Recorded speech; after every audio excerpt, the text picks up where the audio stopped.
আসসালামু আলাইকুম। দেখুন আপনারা, আমি বাহির ভরা করার জন্য, প্লাস্টার করার জন্য ভাড়া দিতেছি। এভাবে দড়িগুলো দিয়ে, প্যাঁচ দিয়ে এই ভাড়াটা শক্তিশালী করে তুলতে হবে।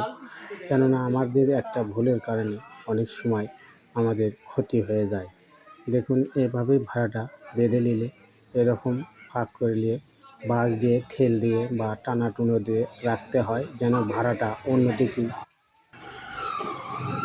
নির্মাণাধীন কাজে এভাবেই প্লাস্টার করার জন্য এভাবে ভাড়া বেঁধে নিতে হয়। তাই দেখুন, আমরা ভাড়া বেঁধে নিচ্ছি, নিয়ে এইভাবেই আমরা দেখেন একের পর এক বাসের মধ্যে উঠে ভাড়া বাঁধার জন্য রেডি হয়ে আছি। তাই আমরা এইভাবেই প্লাস্টার করার জন্য ভাড়া বেঁধি। কিন্তু আমাদের কেন ভুল করলে চলবে না, একটা ভুল করলেই ওই ভুলের আর মাসুল দেওয়া যাবে না।